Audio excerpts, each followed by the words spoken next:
Good afternoon, everyone.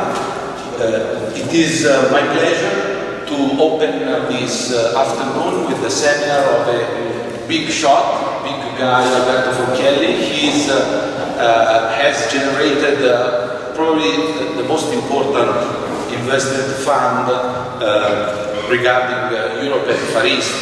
So he will address you, in particular students, and all of us with very interesting topics that we discussed a little bit even during lunch. So I'm sure it will be a really interesting and attractive seminar and afternoon. So I would like to, together with introducing this very interesting seminar, to say something related to the role I have at the University of Pavia and the reason why I'm here today.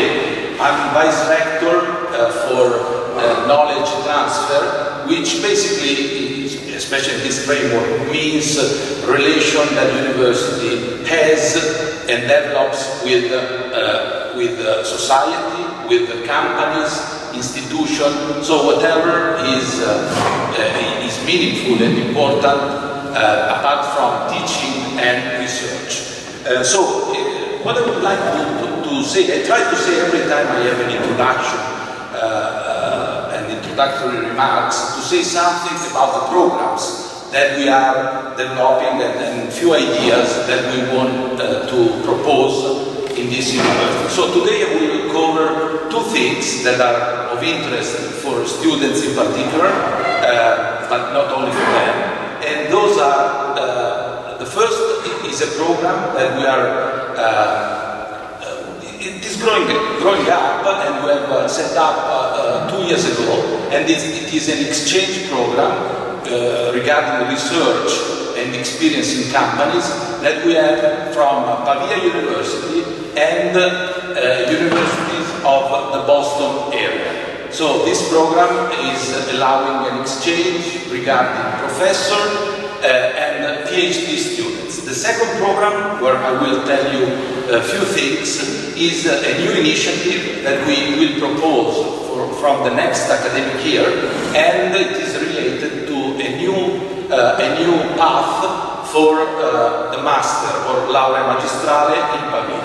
Now, for the first exchange program with Boston, I'm very, very happy about the program, because it has been lasting for 3 years now, and what I can say today is that in this 3 years, our university has motivated about 60 persons, 30 PhD students and postdoc, and 30 professors to spend research periods in Boston, where Boston in this case means universities of Boston. And the majority of the exchanges have been between Pavia University and Harvard, MIT and Tufts. All the people that are going back and forth are coming with a good experience and trying to have some research program or activities together. For example, also Professor De Nicolai spent some time in Harvard, and Gary Pisano came here and addressed us a few months ago. So this was one result.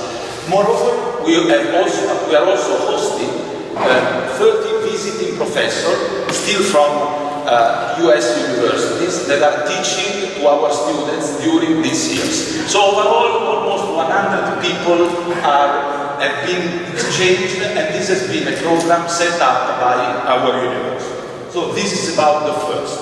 Regarding the second, which is probably even more of interest for students, is this laurea magistrale that is new for Pavia, but is new for Italy probably, because in this program we mean to offer the students a different path. Instead of 4 semesters, students can opt for 5 semesters, but 2 of them are required to be with industry experiences. So during 2 semesters you will stay in companies, you will have a job opportunity, you will know new technologies and answer to problems that are typically raising and coming up from companies, products and real world.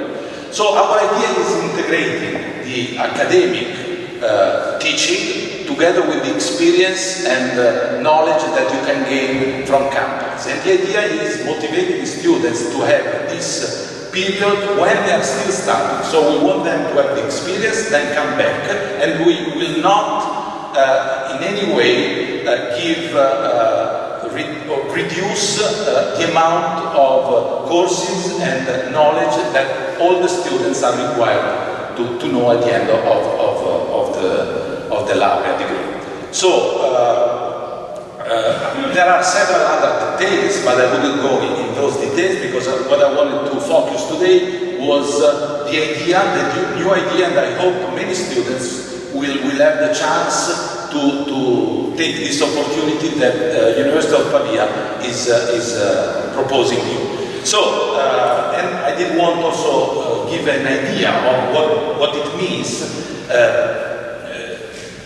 knowledge transfer or technology transfer, and what we are thinking about for companies and academia altogether. So, this is my address, and I'm sure we will have a really interesting talk and seminar from Alberto, and so now I let the director of the department to give his address, and then I will attend the seminar really excited. So thank you very much and good afternoon.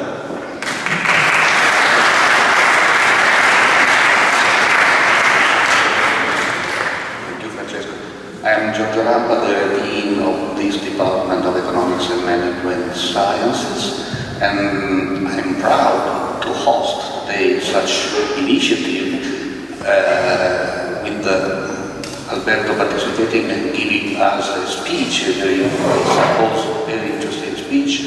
I also want to thank Stefano and the Biber staff for this organization, which is splendid. Everything works differently from other occasions, and I'm sure that the whole afternoon will be very interesting. I also want to thank the participants at the round table and all the students or colleagues who want to put questions, requirements.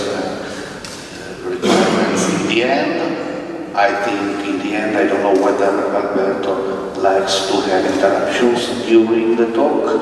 He's very engaged. So, I'm sure, I repeat, that this is very important as an initiative. Unfortunately, department deans have many stupid things to do all the day, and I have to leave you right now, because I have a meeting in the central building of the university. So, thank you for coming. Thank you, Mr. Forchielli for coming, and have a good time all the day. Also, you see, the weather is not so bad, so thank you. Bye-bye.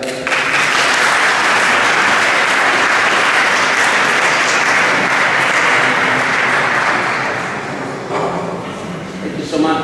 Thank you so much for this. No. Okay, thank you so much for these opening remarks. And Alberto, now the ground is yours. We are very curious to hear your speech.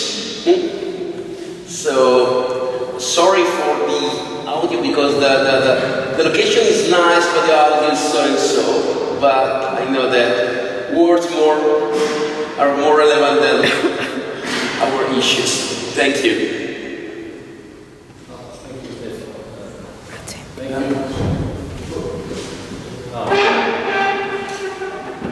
I don't care about the audio. I see a lot of nice young faces, and that's what I want to. That's why I'm here. Gals and guys, you're the only person, you're the only people in here talking to. They don't go around with many speeches. When I talk to young people, I feel my time is not wasted. I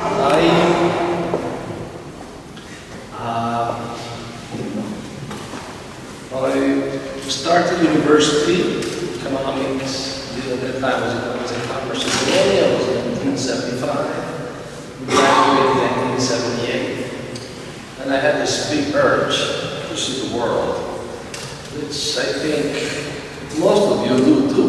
That's really so. You can read the people.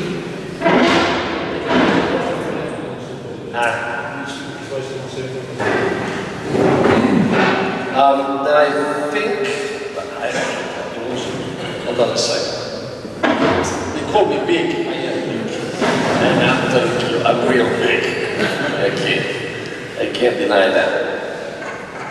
My dream was to go around the world. Which I think is the dream that most of you do because you're doing international business, right? So inside you feel this urge to see what's going on, to get out. That's my guess. You may misprove me. In 1976, it was about 40 years ago, I studied industrial economics and so on, and the problems Italy had were exactly the same as today. It was low R&D spending, fragmented industrial sectors, high level of bureaucracy, high level of taxation, corruption, high fiscal deficit. Now, 30, 40 years have gone on, and the problems have simply gotten worse. If they ask me whether I believe in systems, I don't believe in systems. They ask me whether, you can imagine how many times I go around and, System Italia, we have to make a system, we have to get together. I'm sorry, I just no. I'm not going to fall for that. I participated in more international delegation in the last 20 years than most people in this country, and every time there's fewer and fewer people and smaller companies.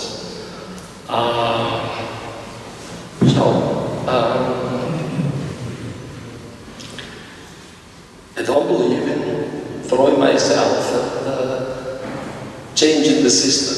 I think there's someone like those people, Dr. Forchielli, I have Progetto Italia. A cagare. But, in one thing I believe in sharing with you as much as I can share.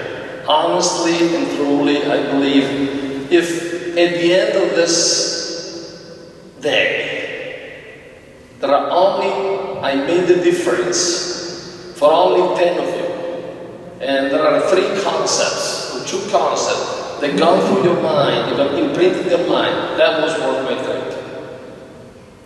Nothing else.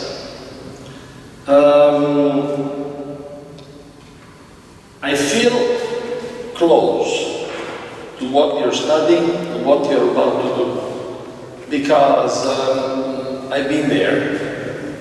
But not only I have been there, but I am there now. I'm 60 years old.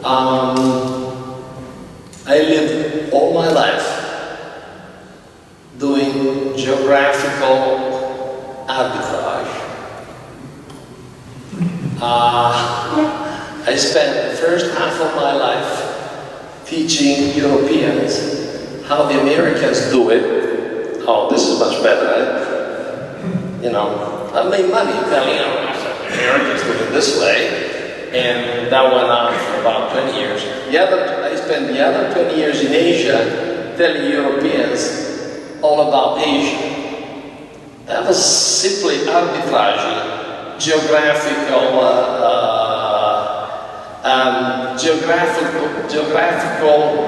knowledge gaps, which is all of you, I think, and they're all keen to do that, right?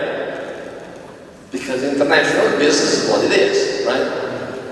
You think you're gonna know more than most people about international business, so you think you're gonna thrive on that gap. Well,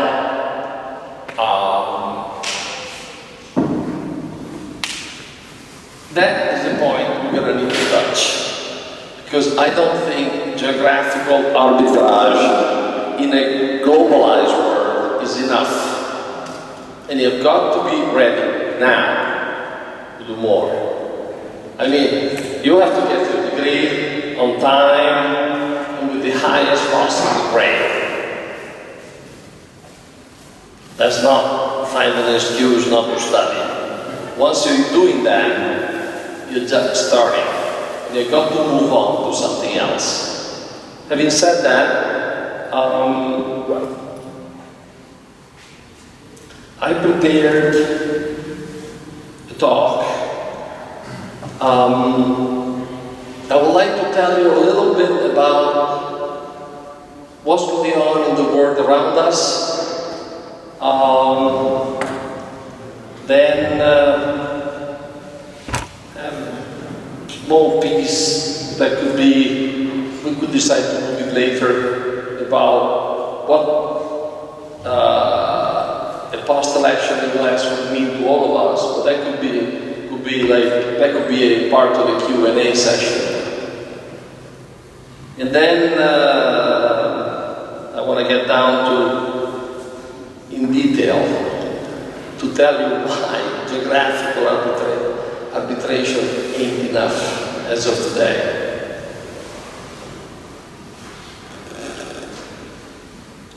And how many of you know the word new normal or secular stagnation?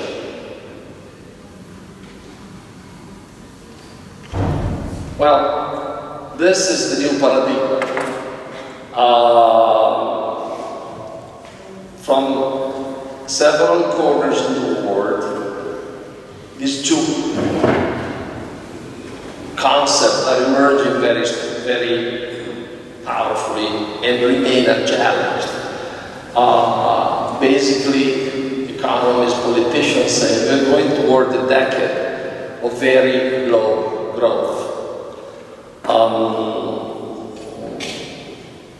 Because we simply have a tremendous imbalance between this saving and investment opportunities.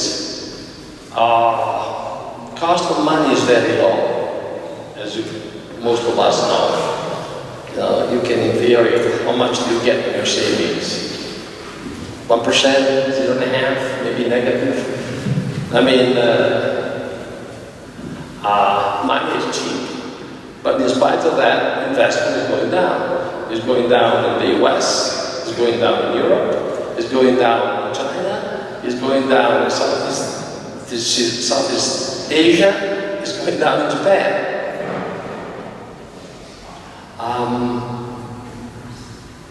The world is not investing. No matter how much money we throw at the problem, investment is going down. Why is that? Well, the reason is very, very simple. I want to make it very, very simple. The world has hinged upon two pillars, two individuals so far. It was the Chinese investor and the American consumer. Chinese have been investing 50% of their GDP in everything: infrastructure, industrial capacity, housing, which is an enormous amount of money, but they're getting tired. They don't know where to put their investment. You probably heard of ghost towns, of road leading anywhere,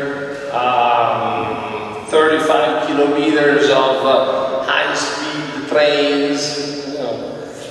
They simply, you probably read about the steel crisis, Chinese dumping steel in the US and steel factory closing. They just overinvested. And now they don't know where to put their money, so Chinese investors are tired. On the other side, there was like the American consumer accounted for 72% of US GDP, which is enormous. You know, they buy 4 cars per family, 4 refrigerators, 3 microwave ovens, 7 iPads. They borrow to do that. They can't do that anymore. So they can't do that anymore. They overborrow,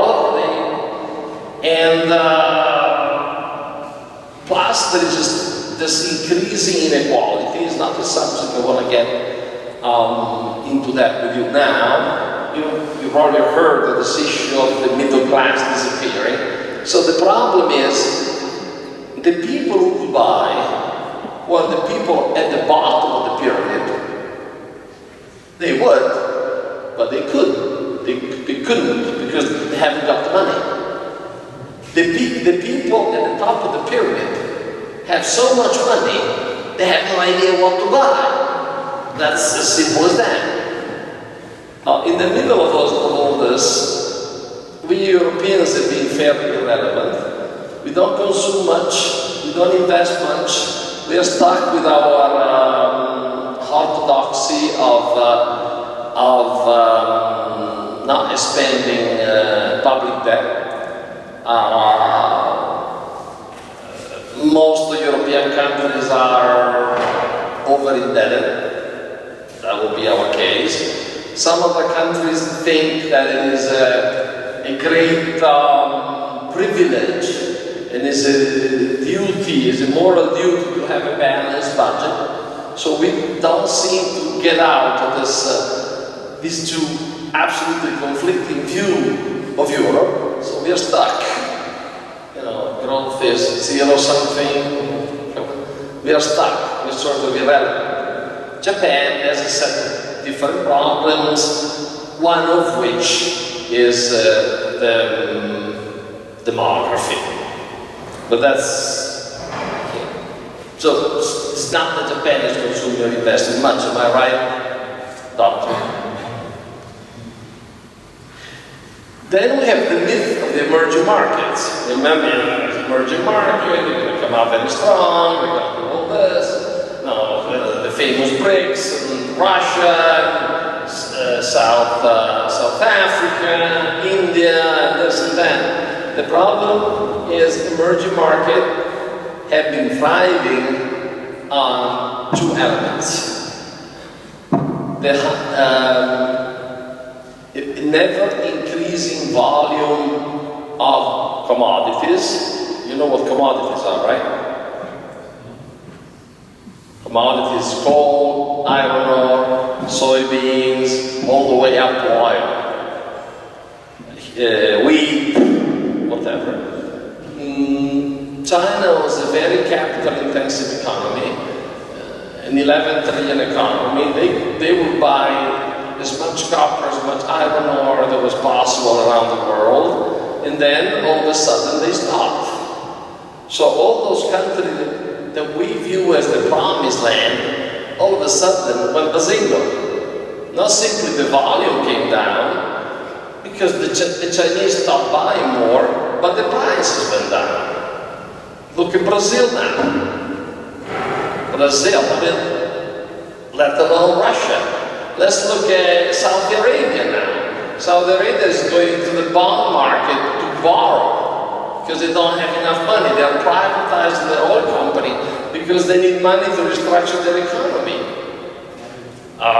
Even the traditional rich oil-producing countries are in trouble because there is not enough demand for oil. So the whole thing that emerging market would save us, that this increasing middle class would buy our Ferragamo shoes and our Ferrari, our Lamborghini. It's just bullshit. Good. Plus, a lot of overcapacity has been built around the world. many countries, especially China, and that overcapacity ain't going away overnight. So we're going to have to live with that overcapacity that is going to exercise a downward pressure on prices. Prices are going to go down. And then the word deflation was unknown to me, basically. It's the opposite of inflation. I grew up in an inflation-infested economy. I never knew what deflation was. And all of a sudden, we don't seem to get rid of deflation. Now, deflation is the new game in town. The problem with deflation is, that this thing is most likely to cost a few percent less in a few weeks. So why buy now? So people postpone buying. Demand comes down, production comes down, investment comes down, and then this circle is... Of course, you can see our companies are suffering in this context. We've been seeing a lot of closures, we've been seeing a reduction in our industrial capacity, our industrial production ain't going up 1 month, and it's basically stuck. We've been stuck for some years. For large multinationals, the game is a little better, because while we see our companies suffering and closing and stuff, you can see like the earnings of a big company on the major stock markets of the world going bazingo. They're doing great.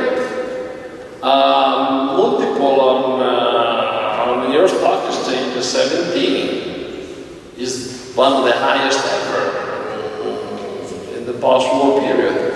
Because multinationals are playing this game of restructuring, downsizing, and they're playing very, very well. They have a lot of room to cut costs, to optimize, that our small companies don't have.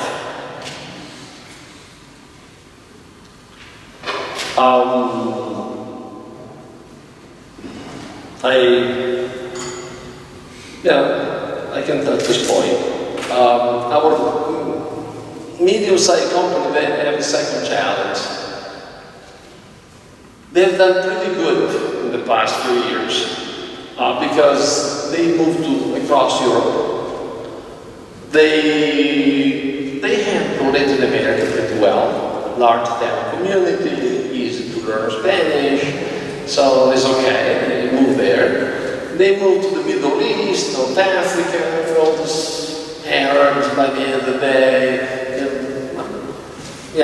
Negotiation is never easy, but by the end of the day they pay, some kickback, but they produce nothing. There's no local competition. They buy almost everything. Russia's been great, but all these markets now are suffering. And our companies need to go to Asia. Asia still remains, with all this overcapacity, whatever, and the China crisis, remains the only growing area in the world. But being in Asia is a tough game, because being small ain't any good at all. Asia is large, it's 3 billion people, different customs, you need scale, you need time. You can't just go on Friday, come back on Monday. There is a lot of time, and you need to be on the spot, so it's very consuming, it's very expensive, you might need factory, but Asia is a tricky, it's really a different game. So if you think of working for an Italian company, most likely, you may find yourself in Asia, but it ain't going to be like a terribly friendly environment.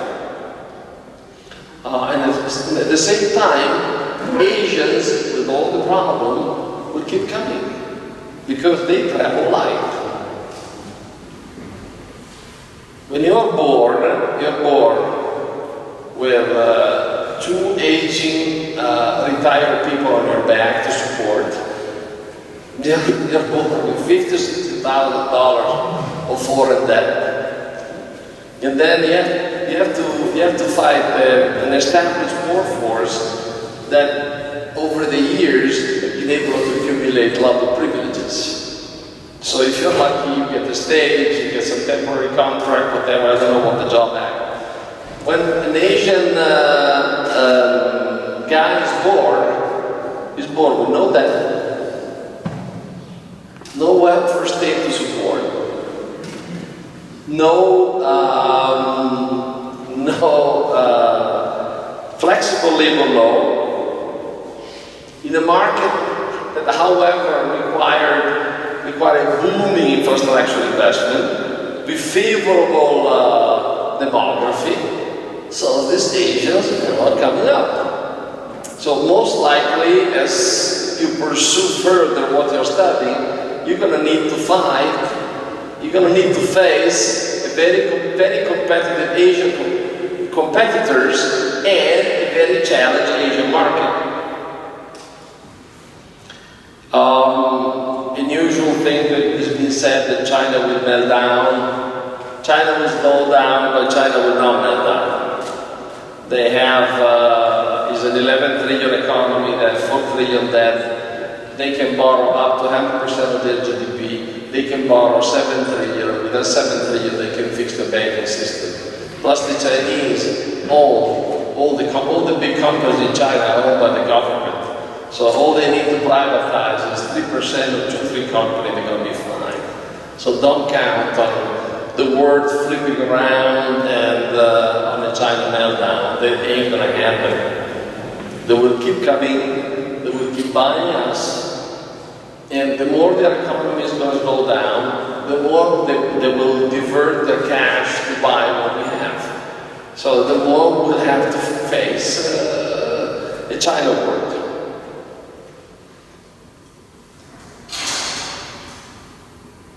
And let me get to the point. I'm trying to skip.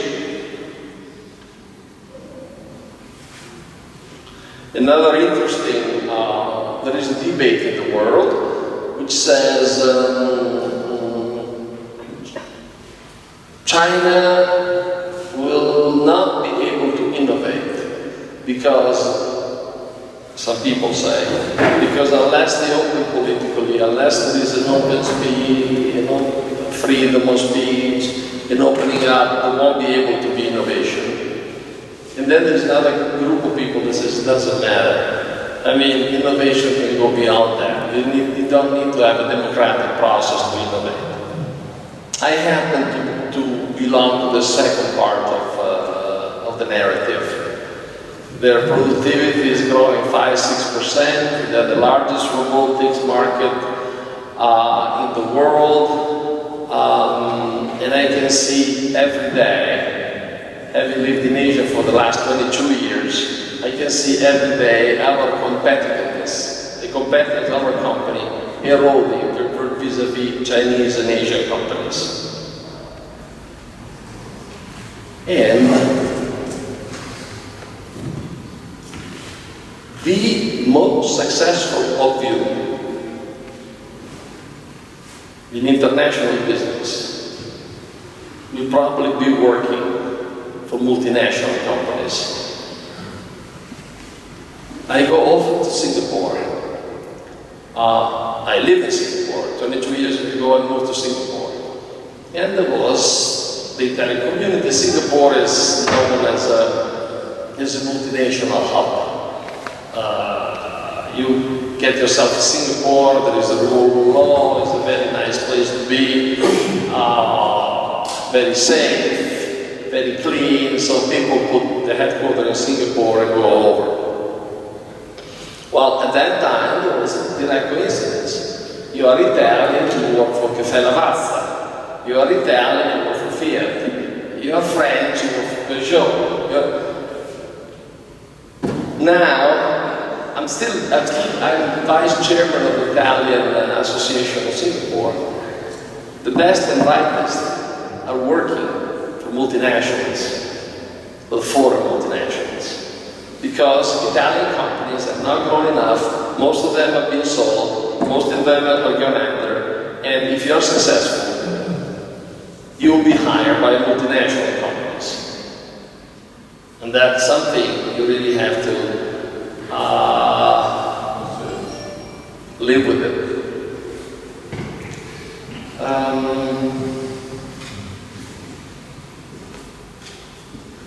Now, I think I gave you some background.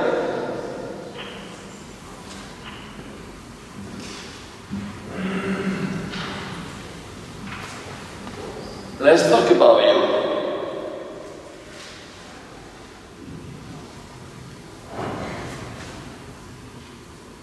Ten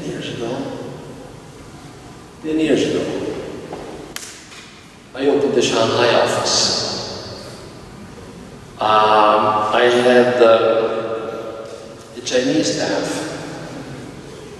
but then I hired 3-4 Italian personnel who will speak Chinese, and in order to have a buffer to deal with that, to separate me from Chinese issues. Chinese have things that make them happy that we have no idea what they are, things that piss them off, we have no idea what they are. So I prefer, like, in order not to make mistakes, I really like that buffer. After 3 years, no Italian has been left in any of my international companies.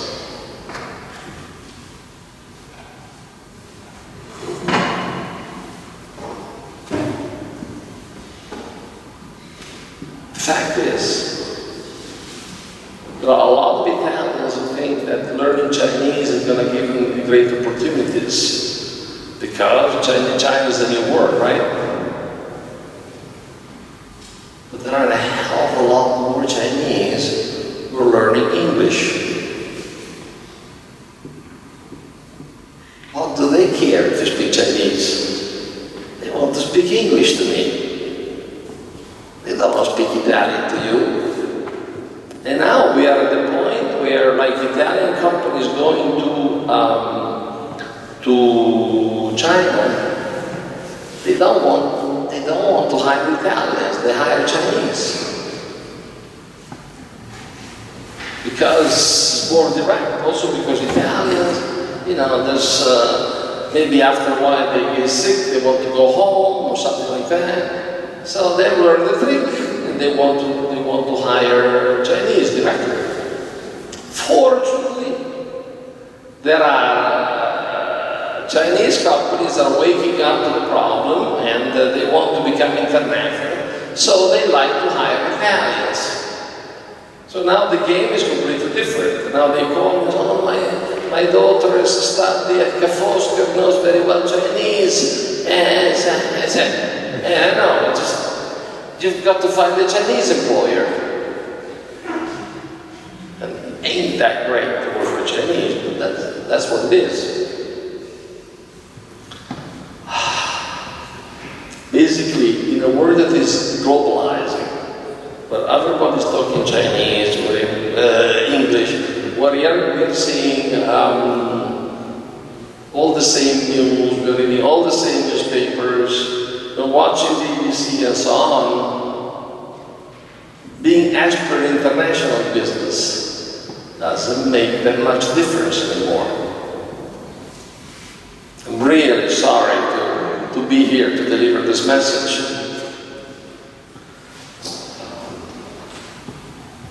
And this is the problem I'm living in now at 60 years of age. All my life I have arbitraged these differences. I would come to your name? I would come to my illustrious homonymus and say, Alberto, you have any company in Pavia because I really know how to do business in China. But now Alberto maybe I already had 55 Chinese delegations. Who the heck why does he have here talking to me? The fact is, I'm 60 years old. I have no hobbies. I don't gamble. I don't do yachting. I don't collect art. I don't collect stamps. I want to keep working, and I'm becoming irrelevant. So, some of the issues that you will have very soon to grow in your career, to grow in your work, are some of the issues I'm facing now, today, in order not to die. Otherwise, I die perfect. Can you see me getting old in Boca Raton? Or maybe like buying a flat in Bordighera and playing Trasette in the evening? I don't even know how to play cards. And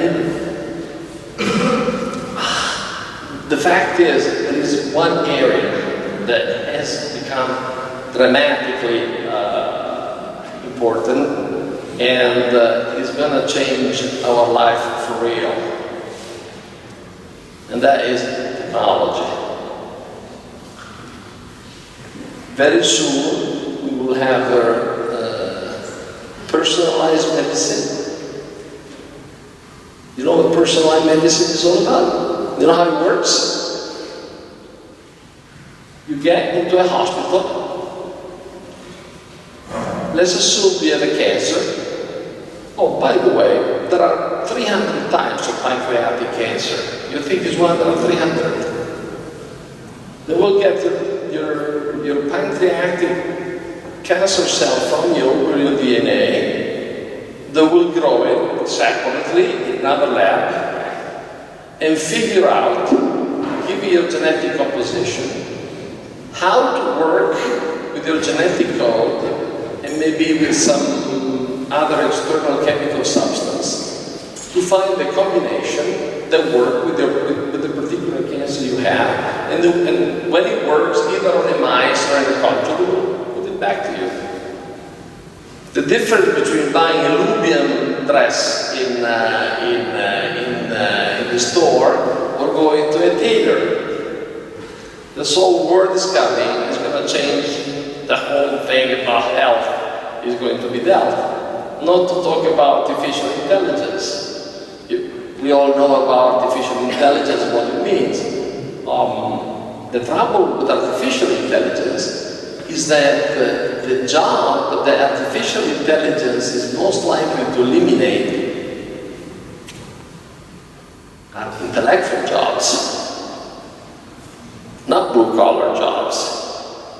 We are more likely to be eliminated by artificial intelligence because it's much easier to make a computer that's more knowledgeable and smarter than me than to make a computer that go around the room of my hotel to make up my bed.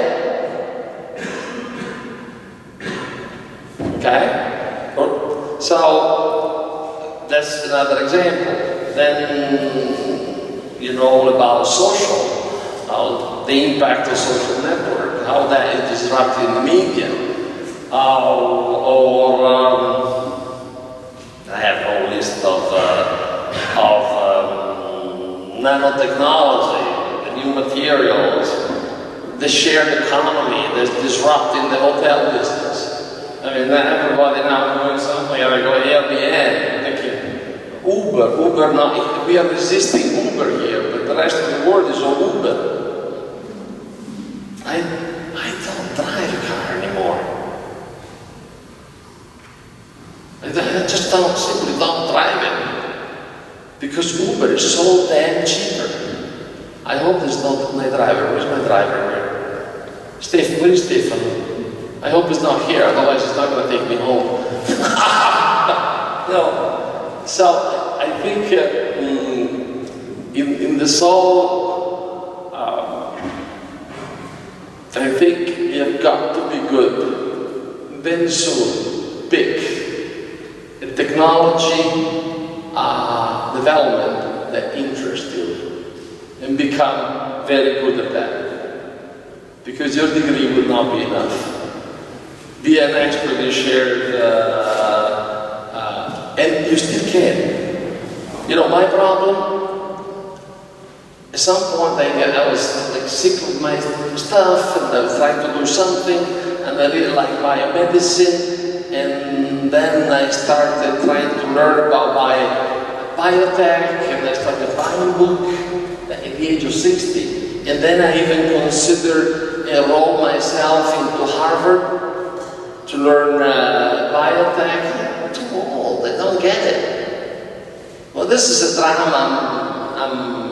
I'm living through now. But as long as you're young, you've got to look at what emerging technologies are in the world and go for it. You cannot wait. Not only you have to speak foreign languages, not only you have to see how the world works. Of course, it's important, even though these cultural differences would come down. You know, people don't follow basketball anymore. Well, I used to be like a big basketball fan for Virtus Bologna. It's now I watch the Celtics all the time. You know, they are on my PC, and I see them wherever I am. And we all watch the Premier League. There are more fans of Ranieri and Leicester than other Italian teams. Our league, Italian league, is becoming much less important than the Premier League. So we're all So this whole technological tsunami is going to have a tremendous impact on your future job. And it ain't that far. It is happening. Here in Italy we are resisting, but it is happening.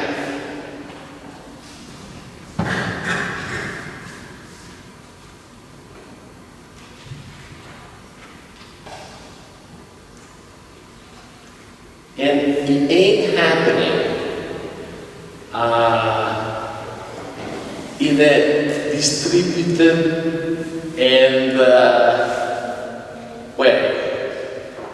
Just it ain't happening like across the board at the same time.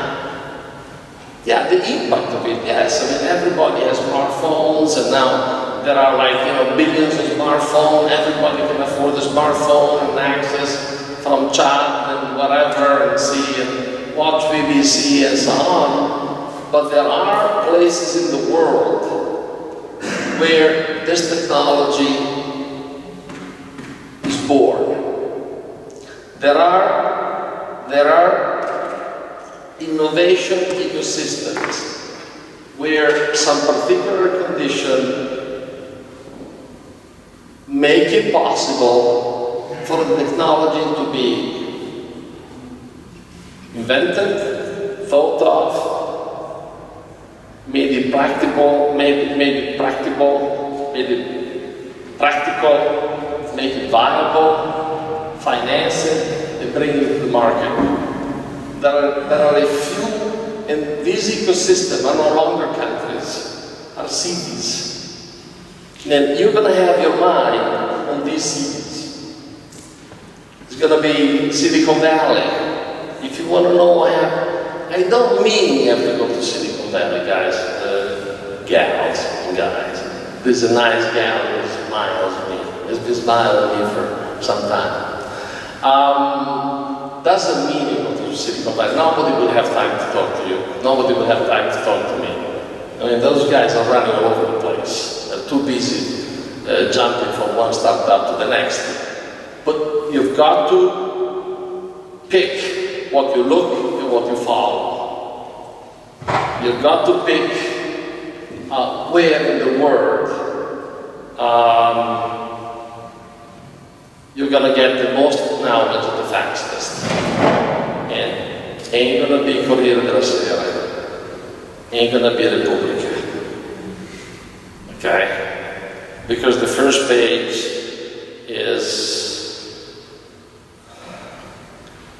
unioni civili. The second page is something about Salvini. The third page is something about the mayor in Milan. The fourth page is about the mayor in Rome. The fifth or sixth page is about someone getting arrested. The eighth page is about some horrendous crime that happened somewhere. Then we have a page on mafia and organized crime. Then we may have 1 or 2 pages on international development with very little technology and transmitting. Most of those pages are things that have already been published the day before by other international newspapers. Also because our media don't have the money to send correspondents all over the world. So you've got to pick new media, and you've got to pick where to look. If you want to learn about shared economy and internet and IT, you've got to look at Silicon Valley. If you want to learn about life sciences, then you have to look at Boston. If you want to look at mechanical engineering, yeah, there is some in Boston and MIT, but you've got to find some place in Germany. Unfortunately, the Germans are sort of tricky because they keep it in-house and they keep it within the big corporation, so it ain't that public. But still, the best innovation ecosystem in Europe is probably Berlin. There's a lot going in Berlin, but not in mechanical and chemical engineering. Then there is another interesting ecosystem in that triangle between Oxford, Cambridge, and King's College. Interesting, still 1/10 the size of Boston. I don't know what's going on in electronics, like hardware, electronics, communications. There is a city called Shenzhen, which is across the border. The largest drone company in the world has been created in Shenzhen. It's a Shenzhen-based company. I'm saying you have to look at technology. You've got to pick those technologies. You've got to decide what you like. You have to pursue. You have to start putting it on your resume somewhere or another. You have to access new media. You have to access the right media. You really have to forget about Italian media, except for La Gazzetta di Pavia, because local stuff is important. Okay, Chronicle of Bologna are number 1. I mean, that's really want to, but that's, you know. Let me see what else I have to say. How much they talk about? Maybe another 10 minutes, and then we start discussion, then maybe. It's technological complexity. Rethinking global cluster. You will have to go after cluster, not countries. So, this is your graduation, just the beginning of a new life story. Choosing international business is a great, fantastic, fantasizing story, but ain't enough. I'm sure it's a lot of fun doing it, you know? But the hard part still has to come. If you're not good at math, and if you're not good at coding, you better go and work hard at it before your mind is flexible enough. Because you've got to learn to do some coding. You've got to be damn good with those machines. Am I clear? You have to learn, you have to know how to fix this machine, how to get inside this operating system. You have to squeeze the most out of it.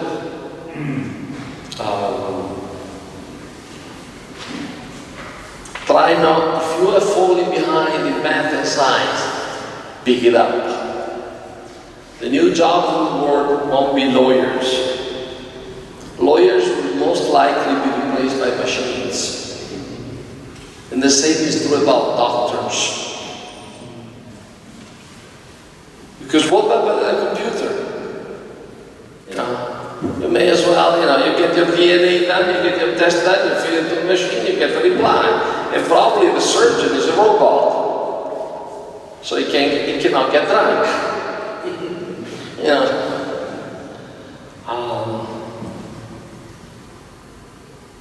I haven't come here to be pleased or liked. But didn't come here supposed to be cheered. I'm too old to fall for flattery or adulation. I'd be delighted to see you pissed off. I'd be delighted to have you leave the room and say, oh, this guy said our degree is not really good, that we have to go back and study this stuff. That is much better, okay? I just don't want you to leave this room thinking you own the world, because you ain't. But if there is some doubt I left in your mind, I'm going to be very happy. But this doesn't change the fact that I love you all, and I wish you all the best for your life. Thank you.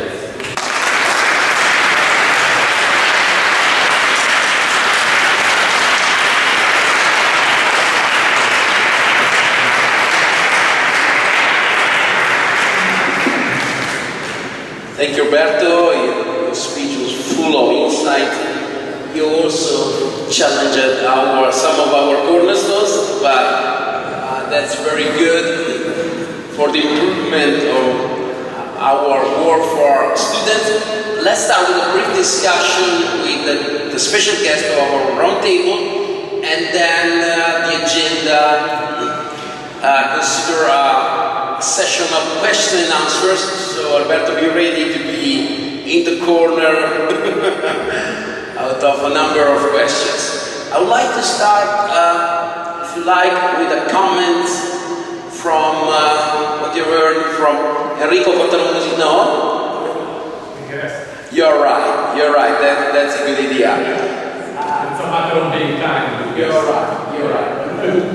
So let me introduce you Professor Dolph Mikavai from the University of Sussex.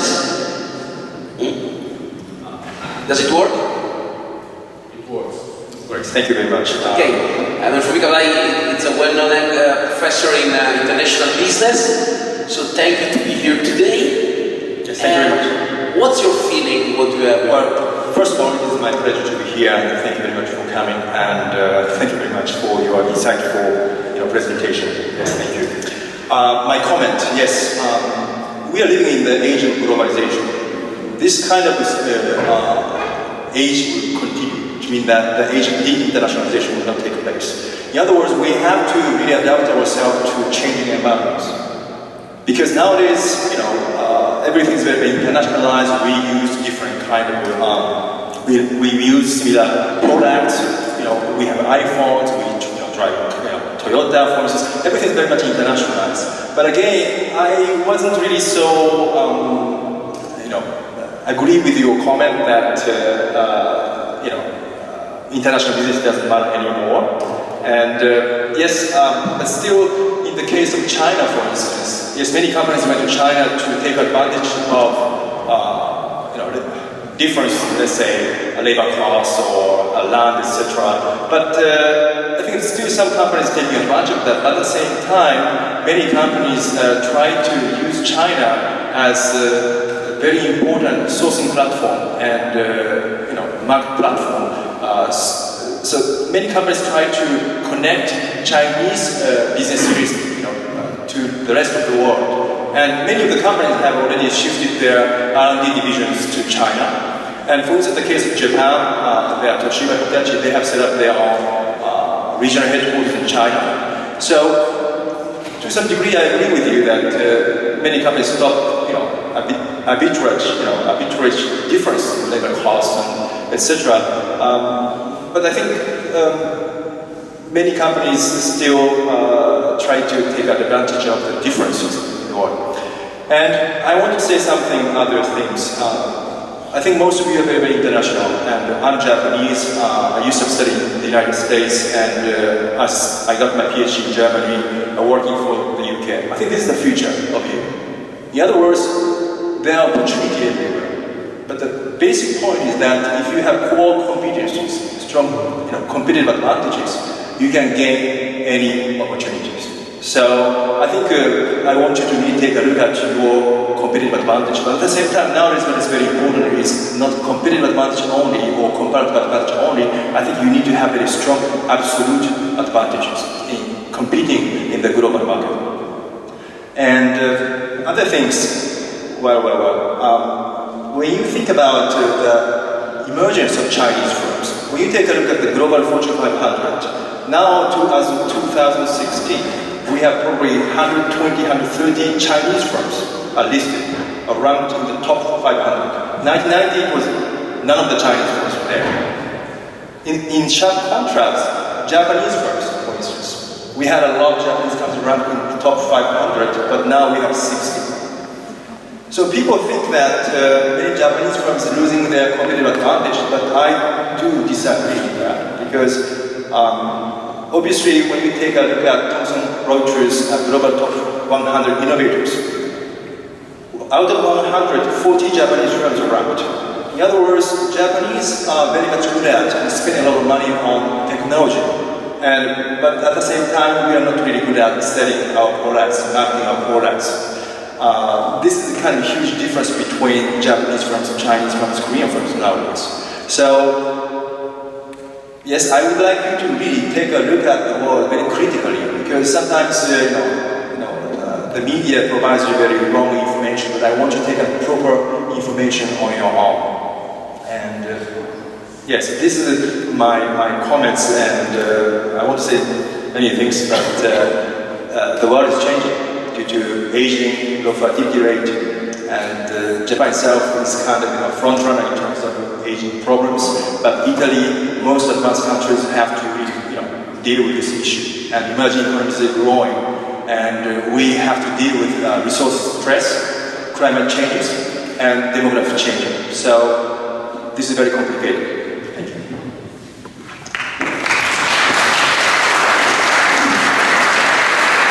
Thanks, Professor Kovai. It was a very complimentary view. Some point where you agree, some point where you partially state a different view. Let's move to Alberto Cazzani. Thank you so much to be here today. Alberto is the chairman of the Confederation of Industrial Companies here in Baviera, and I'm very curious to hear your point of view about the incoming world.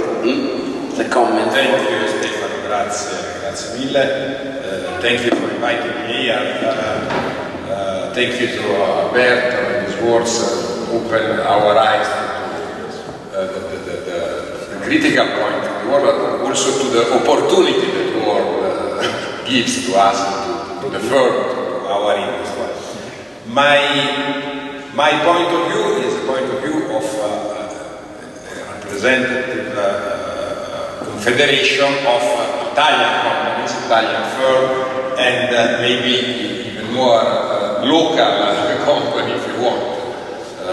We are a paese of campanili, a lot of campanili in Italy, don't forget this. I agree 100% with Alberto about Italy and the difficulty, but above all the impossibility to change some of this critical point in Italy. Bureaucracy, tax, level, corruption, etc., etc. I believe also that even if it will be very difficult to change all this in our country, at least we hope in our politician in the future a different attitude towards industry, towards firm. The attitude of our politician in general is very rude, let me say. We are criminals, basically, in this country. We make industry. So, I am very happy to, as Alberto was saying, to speak to young students. I am fed up taking care of all this problem in Italy in particular, and so I really hope you with your new view, energy will replace me. I have few hobbies, so I'm very happy to do something else. I'm very pleased to speak to young students study international business. I've been around the world till 40 years old. I used to work for the Italian oil company, for Eni, abroad. So been back 15 years ago in this Valle di Lacrime. I'm quite happy. I'm joking, I'm quite happy to be back at the end of the day. My theory, my message to you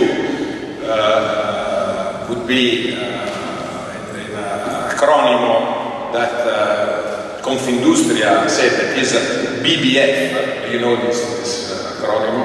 BBF. Nobody knows it. All the British acronym. BBF. Business. all the ones done by US people or British people are very well known. Our acronyms are not at all. Means bello e ben fatto. Means bello e ben fatto. Well done and beautiful. And the theory is that based on the fact that in few times, in 5 years' time, in the world we will have about 200 million people nouveau riche, that this bello e ben fatto, Italian bello e ben fatto, would find a lot of consumers. So the message to you today from Confindustria is this one. I will try to explain you a little bit better the message. As Alberto said, we are living in a strange world. The Middle East is facing a very bad crisis, not only because of the failure of the Arab Springs, possibly, but also due to the very, very difficult oil instability. The corruption scandal in Brazil is involving top authorities. Today, we said a couple of hours ago that the impeachment was voted. Crimea war, the connected embargo against Russia. In addition, the terrorism, immigration, instability of the global markets. All this is threatening our daily life. Ma signori, questa è la vita. This is life. We are living in this world. And so what we say is the global market is the ground where companies, and I'm speaking about Italian company, can and must grow. This is our world. Here we have to work. The Italian economy obviously is driven by export. It is a fact that the Italian companies engaged in foreign trades are the ones that are getting the better profits. It's a fact. Internationalization is for our companies the only way for growth. But by the way, we are the second manufacturing country in Europe, preceded just by Germany. But more than Germany, tradition and creativity stimulate our industrial system to strengthen our presence on the advanced market and to discover the emerging one. Many small and medium Italian companies has focused on emerging markets during the crisis. Above all, for a fact, the decline in demand in advanced markets put them at risk there, so we have to find new markets. Now the wind has changed. Advanced countries in some way started recovering. Their consumer spending again. You are right, as Italian maybe not, as American I don't know what else buy, but are spending a little bit more, and in Bello e ben fatto maybe you change your mind. After 7 iPad, 7 iPhone, if you see a very women good pair of shoes, I am from Vigevano. Or if you are a man, a very good sweet. Maybe you buy it. So the advanced market are again becoming a good market for our companies. But in the emerging countries, in the new market, let's say, now we start to see this trend. And in the meantime, we have in some way this crisis period strengthened our relation, our bonds to new better this market and their consumer. Our centro studi, the economic research department of Confindustria, carried out a research on this BBF export, and the number are the one that I said before. The wealthy classes from the new markets demanding Italian BBF are growing rapidly. By 2021, there will be 212 million more Vorish than today. The demand coming from this new Vorish will result in 15 billion euros of Italian products. And the difference from 2015 from today is 5 billion more than today. So 5 billion opportunities, let's say. To achieve such a result, Italy must defend its competitive position gained in these countries. The position in these new markets can also be enhanced through action promoted by Confindustria in synergy with the companies from emerging countries to reach agreements on priority issue, on intensify trade relations. I'm thinking about our mission, Confindustria mission, planned by Confindustria recently in Iran. Iran is a very well-known country, is semi-advanced from the market point of view, but was not known by the company because of the embargo for ages. So it is basically a new country. This is a land of opportunities, not only for oil or for carpet. Iran is the ancient Persia, with a centuries-old tradition in trade and business. Besides, force networks and other intermediate bodies are a key for the growth and the competitiveness of the companies. We have quite a lot of examples of our firms. The tentative is to make an approach to export, to internationalization in cluster. So, for example, we recently see the board of an aggregation called Made in Pavia are all local firms that did the network. A word about the government. Sadly, I have to notice again the absence, the complete absence of the Italian government in most of the initiatives promoted by our association, by the company Selona.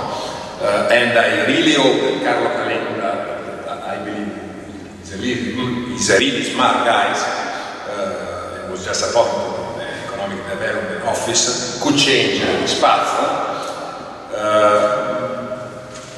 Because I believe that institution in Italy today must be leader to move Italy to the growth. What you said, Alberto, about the dimension of the companies to be a player in the Far East is absolutely true. Our dimension, our level is too it's too small. We are absolutely too small. So we have to be helped by somebody, by some kind of organization, some kind of coordination, cooperation, let's say. Confindustria has calculated that Italian BBF products export to the 30 main new markets. I had a slide, I don't know if you can be shocked, that are the one indicated, will increase by 43% over the next 6 years. By 2021, this group of emerging country markets will absorb 23% of Italian BBF products. That's why we believe in these products. Let's say two words before leaving the word to somebody much more prepared than me in this area, a small local player now at least. When planning export strategy, it is more and more important to consider several aspects. The demand outlook, but also the new market commercial policy, very difficult. We have a context of economic slowdown somewhere. Protectionism is likely to increase, and we can already notice some sign of this tendency. This is something else to be considered carefully. Look at the US, the presidential campaign. I'm interested to learn what Alberto thinks about the Republican candidate, about the economic strategy. We have a first question for the session. For all this, we need to have a strategy. A strategy is nothing more than a commitment to a set of coherent, mutually reinforcing policy or behaviors aimed at achieving a specific and competitive goal.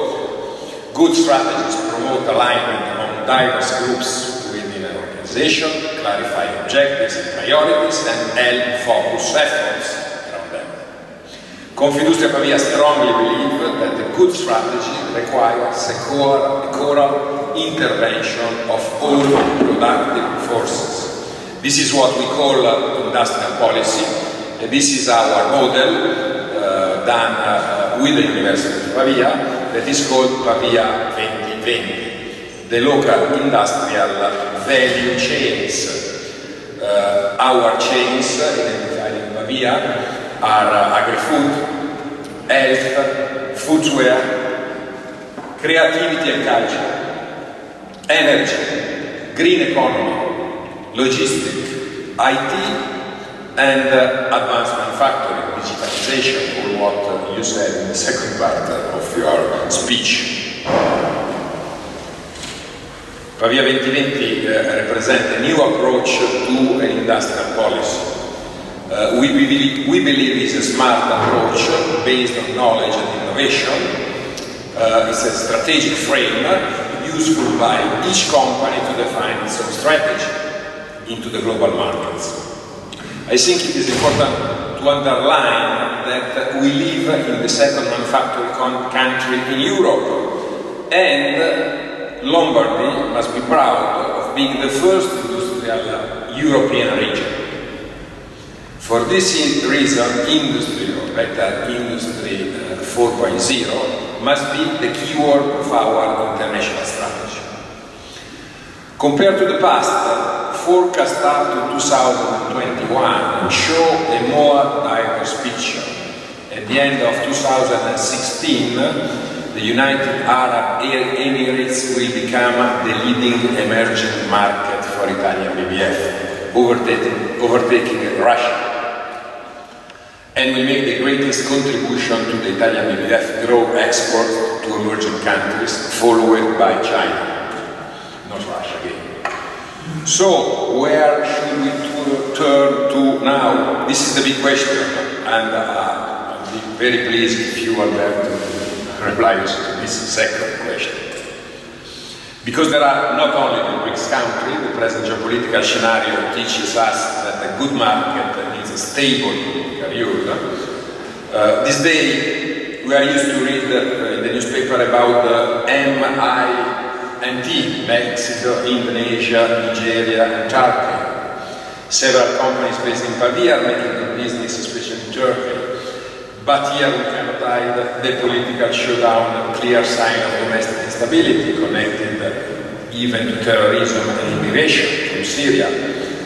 Besides, I prefer to talk about, and forget any acronym, Indonesia, Malaysia, Mexico, Nigeria, Thailand, Vietnam, because I think these countries are the real new markets for our industrial system. These countries are emerging in economy and stable from a political point of view. They are rich of opportunities and offer a florid ground where our value chain system could be implemented. This is what I think. Thank you.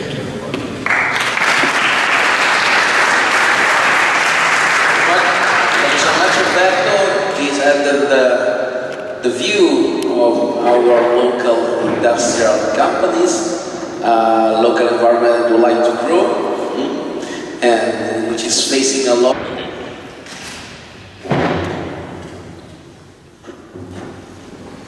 So thanks to our guest. It was an enjoyable speech. And of course, many of the things he said are things that we have to agree upon.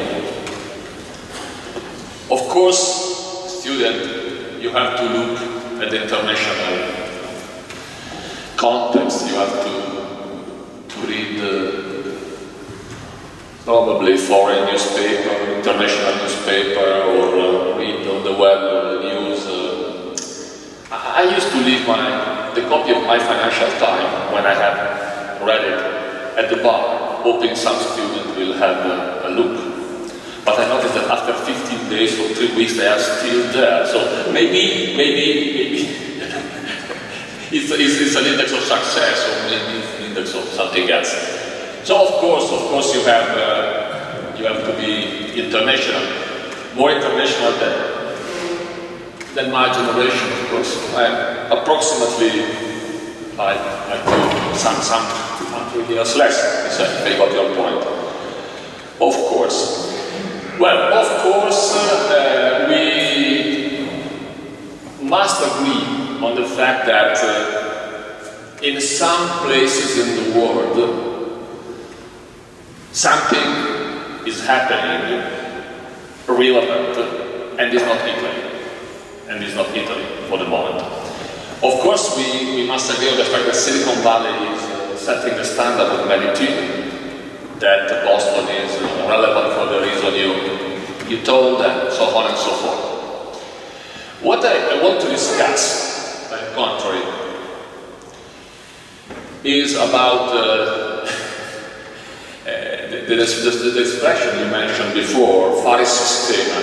Fare sistema for foreign student here, to play together, to be a single team, to cooperate. And this is a very widely used message in Italy, fare sistema, because Italy, needs to put strengths together in order to improve. Fine. Well, of course we are a little bit bored with this fare sistema. Because everybody is repeating fare sistema, and sometimes, not to offend anybody, it seems that people who mention fare sistema sometimes are not the most indicated one to tell it. But at the end of the day, fare sistema is necessary. Because I agree with you that something is happening in some cities, and it's correct, some cities more than country.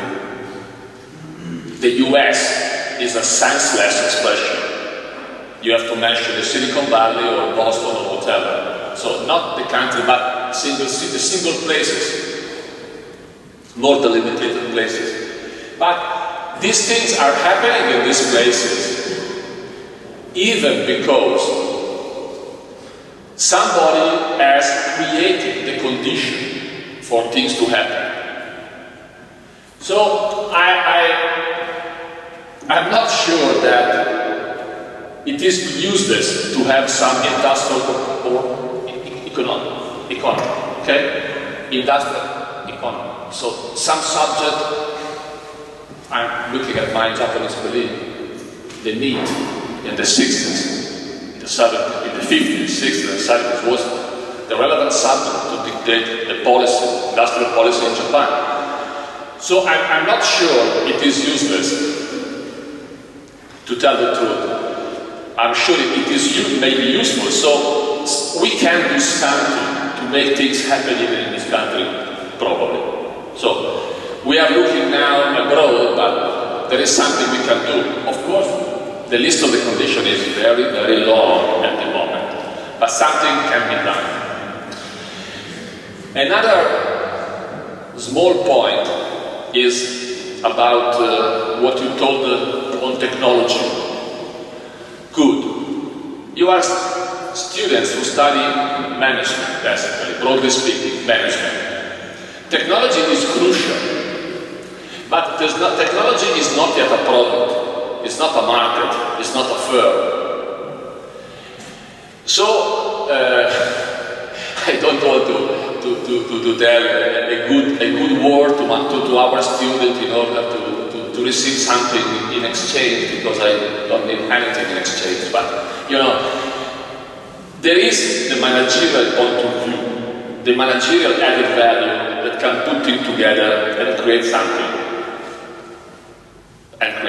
So, a lot of inventors, I've known some of them, are not in the condition to set up a firm, not in the condition to identify a product and a combination between a product and the market. So, of course, now technology is gaining ground and importance, but there will be always the necessity of having somebody that will be in a condition to put things together, to pass from an invention, a new technology, to a business ongoing. Well, you focus mainly on the first part. I'm just asking you if you think that even the second part is relevant. Okay, the managerial, the management of technology, and management in general. Okay, thank you.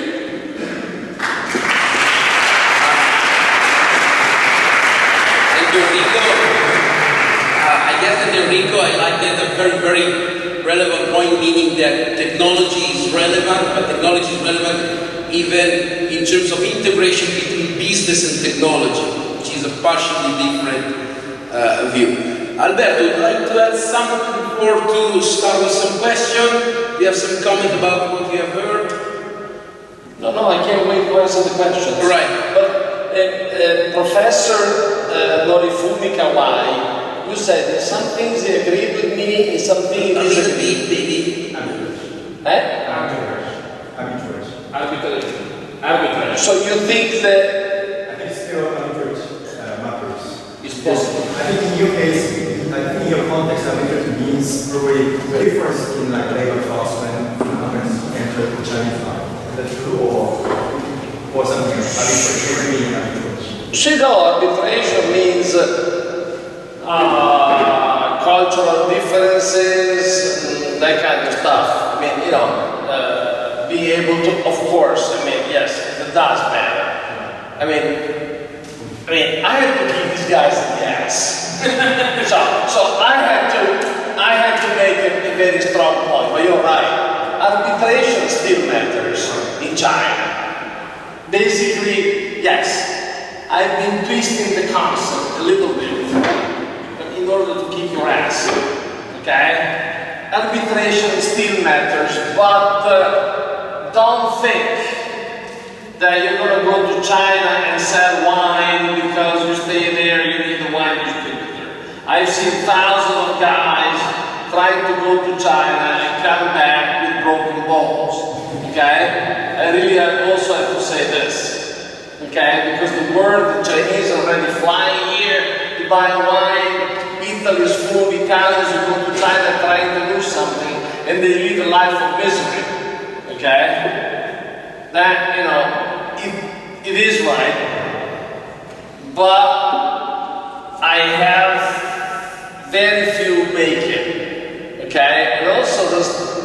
The Chinese are going faster. They learn English faster than us. There is the connection here faster. Just they don't need us there because they're coming here faster than we're going there. It's just I don't know what to say. They do one transaction with you, they come to Milan and then they spread all over. They don't need us anymore. This is the problem with the Chinese. Okay? Professor Quai, why? Okay, because in Chinese it's different. I am worried by China and I'm worried about Japan. Can you tell the difference? Yes. Okay, that's my position. So because I think very high on Japan, but I see Japan having trouble standing up because of demography, because of a lot of very nice and attractive conditions. I see the country having problem rejuvenate. I don't see the Alberto Forchielli really working, and I'm really worried because Japanese happen to love Italians. They think that we're beyond repair, but they love Pompeii, they love everything. So they really like us, and we would like to see Japan up and strong, but unfortunately, it ain't. And on the other hand, I'm really not very much for a China world. I'm not really that much thrilled by the values they carry around the world.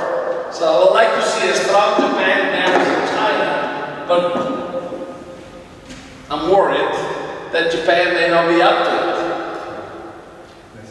I touched a subject Yes, Japan itself is having a lot of problems because of aging problems, also low fertility rate, and it turns out to be a high old age dependence ratio. So we have to reform pensions, we have to reform health, care system, etc. But again, the Prime Minister Shinzo Abe is trying to work out to work on this program through implementing different things. For instance, promotion of entrepreneurship. Of course, it doesn't happen overnight, but we try to work out. Also, our government is trying to internationalize the educational system, but at the same time, it doesn't happen overnight. And the difference between Chinese and Japanese firms try to set up their own business units on their own without cooperating with other foreign partners. And we're having a lot of problems. And let's see how it works. Thanks. Alberto, the other Alberto, President Cazzani, mentioned the election in the US. No. First, I am going to touch, but you said, what are the countries you want to know? You mentioned a number of countries. Let's say that Go one by one. Guys.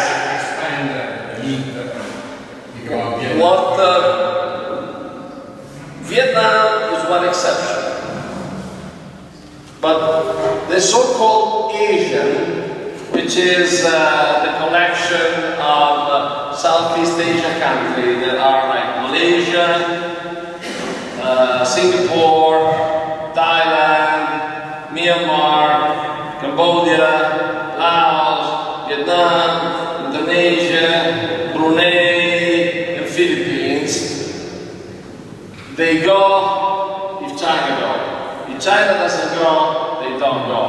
The fact that we have this independent Asian decoupled from China ain't gonna work because they are so interlinked with Asian demand of commodities that they really, they are really economically speaking one big thing. The only exception is Vietnam, because Vietnam is not living with exporting commodities. Vietnam doesn't have natural resources, so they have to import, manufacture, and export. And as a matter of fact, in this current China crisis, where demand of commodities or imports is down, Vietnam is doing 6-7%, which is pretty good. And this is one of the few counter-cyclical countries in the world. The other counter-cyclical country is India, because it's very closed. It's not very internationally exposed, and it's very sensitive to the low price of commodities because it doesn't have much it helps. And another could really be Mexico. Mexico is doing okay. Could be much better, very mismanaged, and it's a dual economy. But Mexico is, I go long on India, Vietnam, and Mexico. Indonesia is not doing bad, but Indonesia is still very commodity exposed. It's growing, but because they're expanding the budget, but there's too much palm oil, too much rubber, too much oil, too much gas, too much coal. So Indonesia is also growing because they start from very low base. Then what did you mention? Turkey, guys, is our competitor. So yeah, it can be a market, but yes, it's also is a eater because it doesn't have resources, and they're going up the industrial ladder. Now it's mired in the whole Middle East thing. But Turkey is some level of opportunity, but that wouldn't matter so much. We're going to have more to lose than to gain. What else did you mention? What other country? Republican candidate, its economical policy in the US. Oh, no. Basically, and I'm going to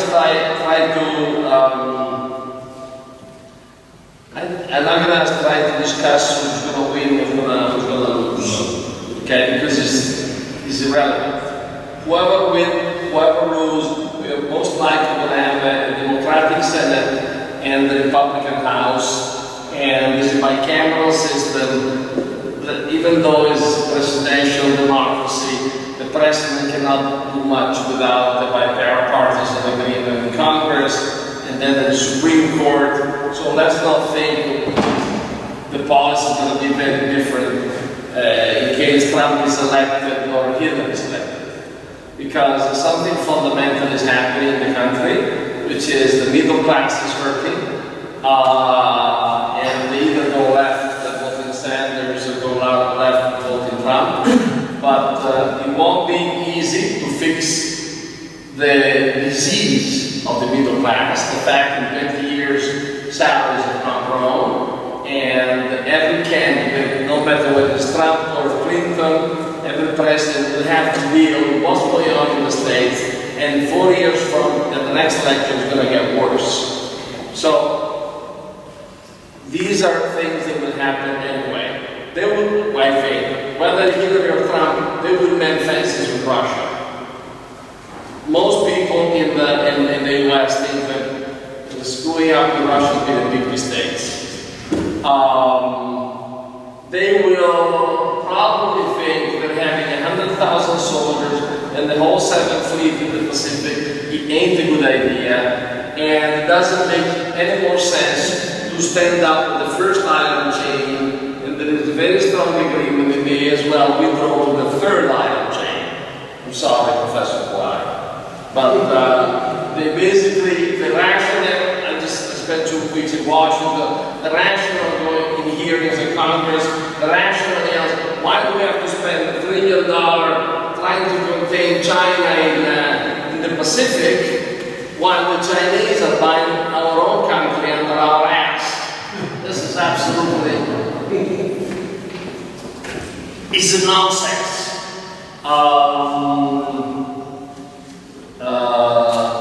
They will leave us alone in the Middle East. They're sick of us. They will disengage from the Middle East. We won't be able to count on them, on Libya, because they're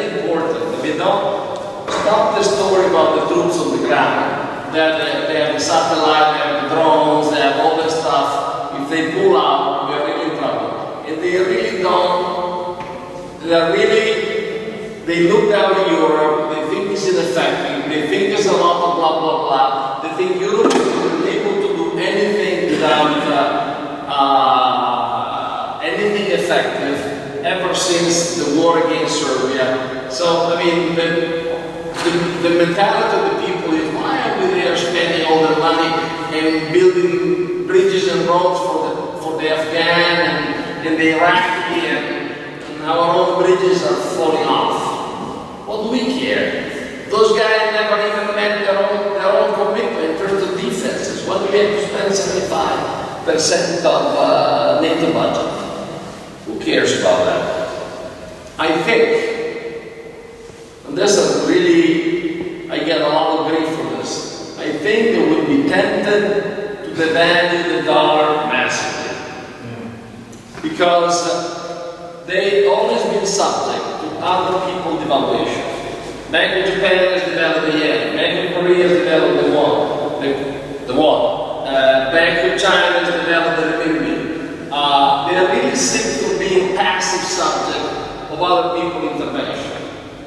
They need to deliver something on the foreign trade budget. No matter what the city of Trump, they have 700 billion manufacturing trade deficit. Well, manufacturing would compensate for that resources. The idea of putting tariffs doesn't work. That will collapse the stock market. It is mainly the multinationals who imports from Asia, Mexico. So the idea that Trump has to put tariffs just doesn't stand on its feet. It's impossible. That will make American multinational collapse. It will create an enormous political economic crisis. Because the US will have to leave the WTO, plus the stock market will collapse.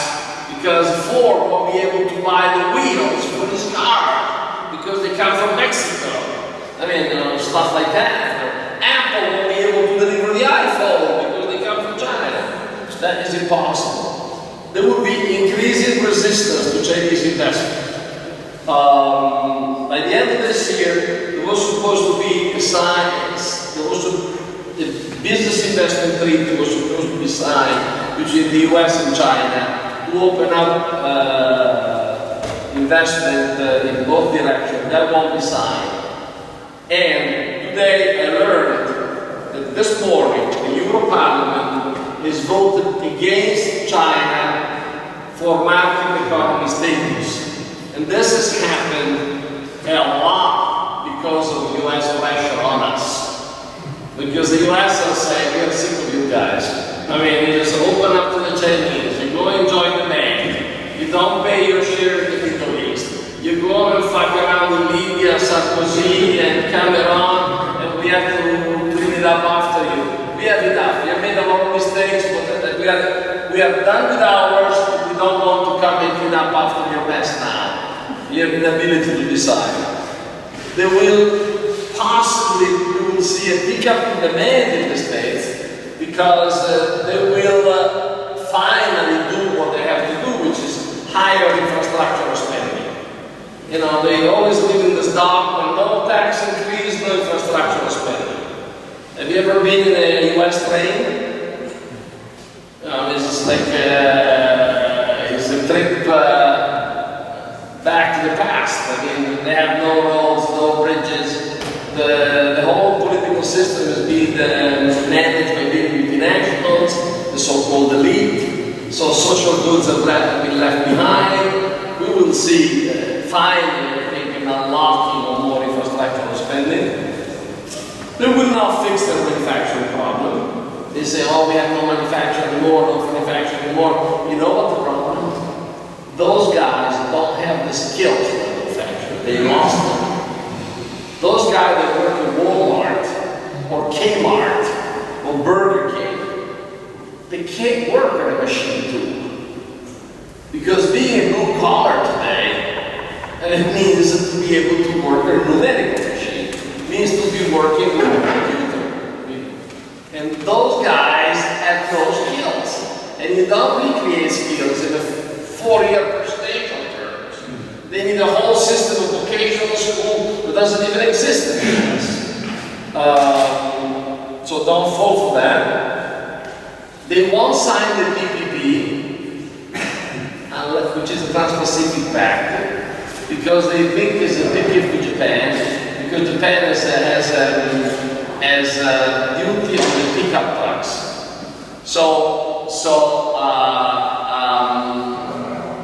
And 50% of the cars sold in the US are pickup trucks.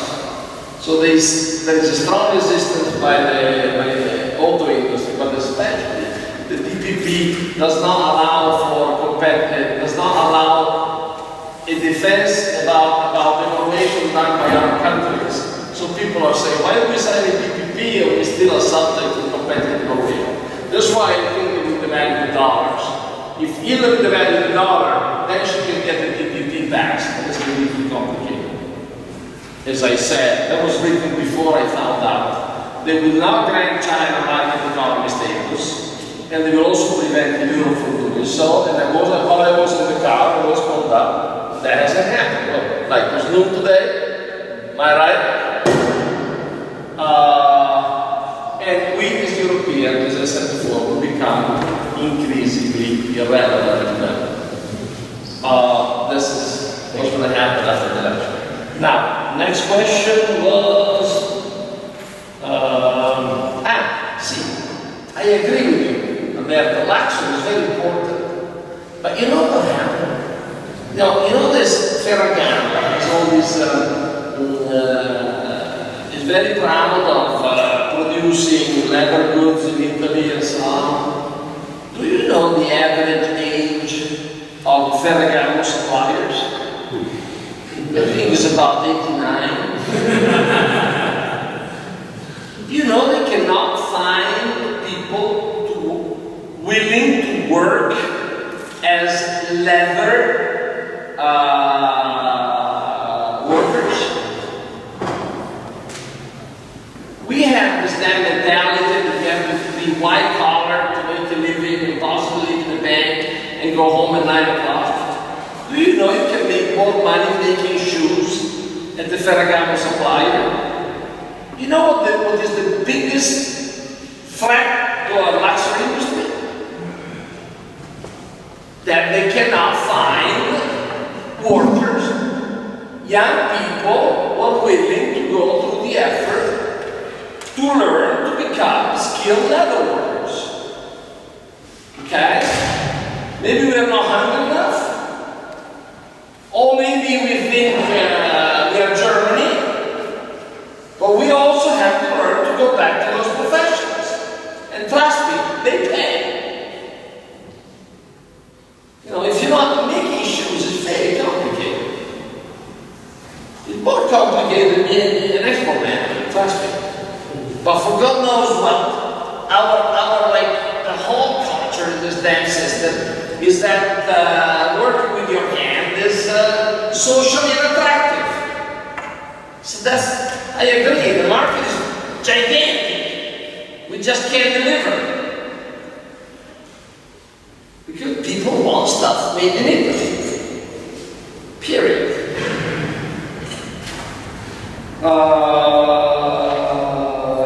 One thing is cannot go on. Yeah, there is one thing that I want to say. You know, my motto is the country is going global. You know the story about being global?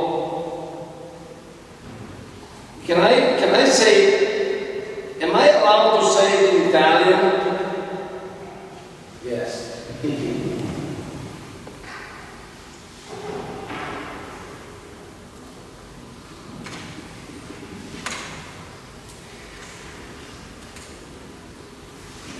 Qual è la più profonda e chiara definizione di globalizzazione?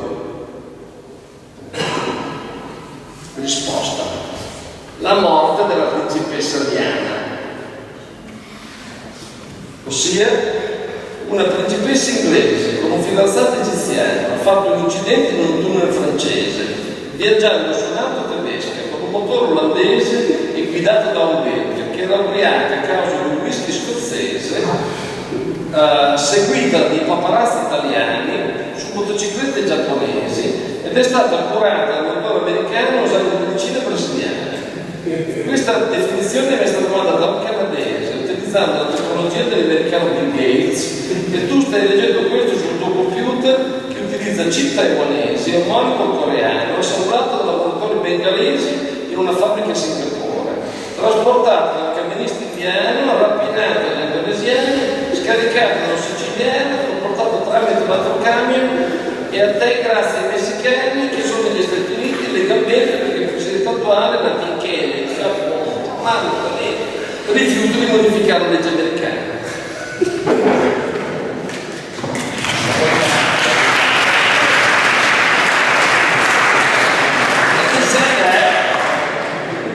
My motto, guys, is the country ain't globalized. The country ain't globalized. Companies small have a hard time to globalize. My message is you globalize yourself. You do have to globalize yourself. Then we have hope. Stop talking about other people globalizing. Learn the language, pick your skill, read global stuff, go after global media, go after follow the innovation spot, do globalize yourself, and then we have some hope. Then the number you work for will be global. So stop asking for other people to globalize, because they ain't gonna do it. Altro thing, fare sistema. Io, in carità, a me mi hanno invitato una volta da Renzi, c'era una roba, facevano dei tavoli all'Expo, un evento enorme, c'era gente che lavorava nei tavoli. I went to this Renzi stuff and it was like, you know, last year there was a big coffee, remember? So they asked me about, fare sistema, globalizing food, so on, and I just say this is impossible. This is gonna live on exporting canned artichoke and fat. You know, I don't believe in making a system. The only way to globalize, if we want to become international in food, we have to send 100,000 pizzaioli around the world that will create Italian pizza all over the world and will start importing Italian ingredients. Morale, no longer being invited.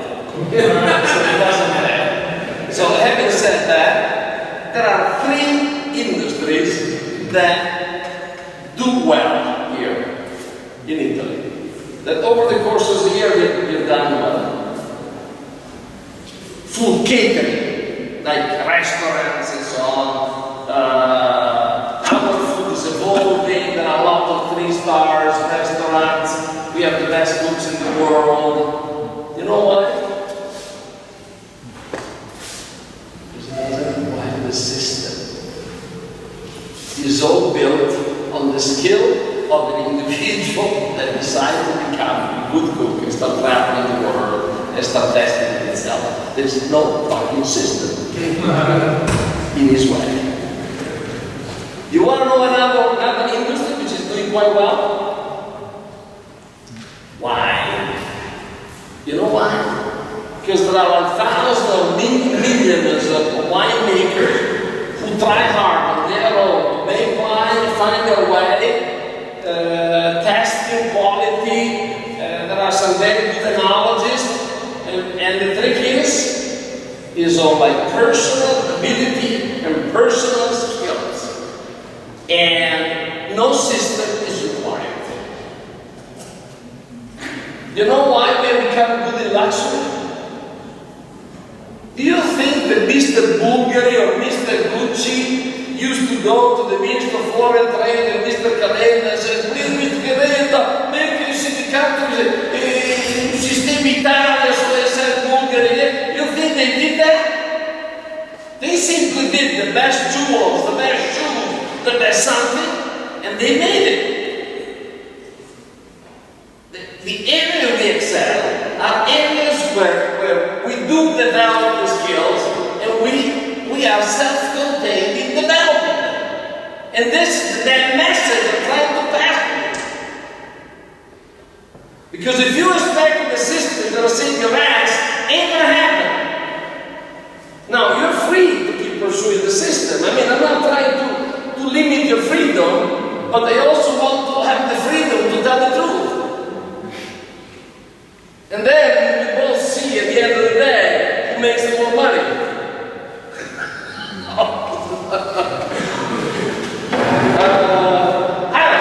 The man. No, sorry. May I tell only one thing? I am talvolta pisciato, talvolta cagato, no? E prima o poi succedeva che cagavo.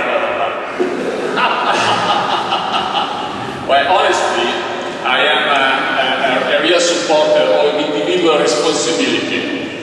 But there are too many things, too many opportunities we are missing at the moment.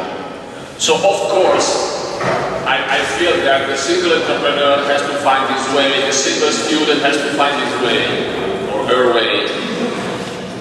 What I'm saying is that the same reason that generated the success in some specific area of the world are not all casual things, are not all odds. There are conditions that have been created by people who had the ability to look, far ahead. And this has created advantages and disadvantages. So, I am supporting students in their own responsibility. I'm telling them that they have to earn their money, as you say. But of course, we are in the condition to do something to support them. That is only, not to have subsidies, okay? Yeah, I know. No, which is what you're doing. Of course. I am a professor. Okay. First of all, I want to say, my father was a university professor, and my grandfather was a university professor. So, and I did love them dearly. So, if you want to know what I think of a university professor, I think the most and the best. I just want this to be short. I come from a family of university professors. Last point. He said, can we manage technology? Yeah. Yes, we can, but let me tell you what happened specifically. I do manage a private equity fund. Most people don't get the difference between a private equity fund and a venture capital fund. Because the definition is a VC fund is a private equity fund. So private equity is a broad definition. Within the private equity fund, you have a bio fund, you have a real estate fund, you have a VC fund, you have growth funds, you have distress fund, a culture fund. I am a private equity growth funds. People think I'm a VC fund. Okay? So since I'm very active on social, there are lots of people that says, oh, Mr. Forchielli, I have this great thing, I invented this fantastic, everything. The first thing I wondered, how many people there are in the world that are developing the same thing, they've got more money than you're asking me, they've been doing that for 5 years, they've either failed or succeeded, and or they're already in the market around the world. How can I make an investment if I don't have this idea? I don't care if what you propose me is good or bad, or you promise or not promising, or if you ask me little or a lot of money. If you don't tell me how many other people like you around there, if you don't give me the landscape, what am I going to do with you? That means you've got to be in the innovation hotspots. That's the only place you can find out.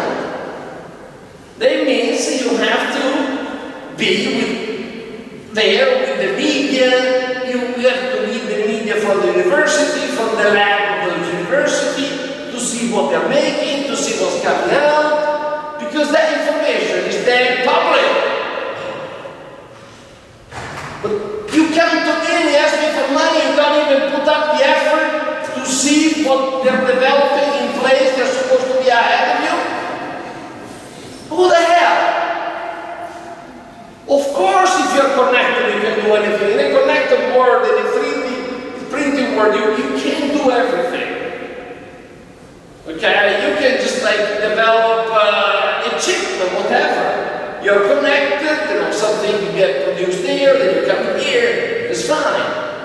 But you've got to read what comes out of California Tech, Georgia Tech, Oxford, Cambridge, Hong Kong Polytechnic, Tsinghua University, National University of Singapore, they have bulletin, because they finance research, it's all public. They read it and stop asking me for money. Then I have to make the effort. Come on. This is, yes, you can manage technology out of here. You've got to be connected. And this is what I told you about, going beyond the simple role of being a cultural broker and try to move toward the more vertical specialization and stay close to innovation, because innovation is the winning game in the future. Innovation and technology. Because the battle for integration, for cultural arbitration, is already been won by the Chinese community living in Milan, and they all voted for Sara. You understand? They dictate our politics.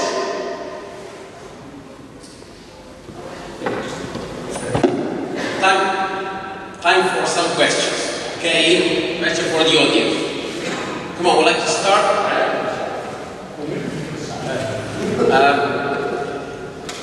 That's a note for everybody.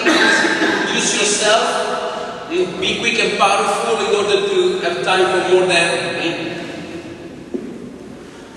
Hi Alberto, I am Alberto Forchielli. I'm an entrepreneur. I move out of Italy, my companies, I work in IT area. I was graduated in this university, Professor Cotramosito was my professor. And I agree with you about the Italian newspaper. I only read Cronaca Vera in Italy because I think that only trustable national newspaper. And as you know, we are friends on social network, and my wife is Chinese, and we talk about it some month ago, and my daughter, 6 years old, is studying in China. We are based in Chengdu, in a village, a Chinese village, 14 million people. And we saw the big difference between the education system in China and in Italy. For example, in the child school in Italy, we bought a blackboard, electronic blackboard, multimedia. The parents bought for the school, and in September the teacher left the school because they didn't want to learn this kind of technology.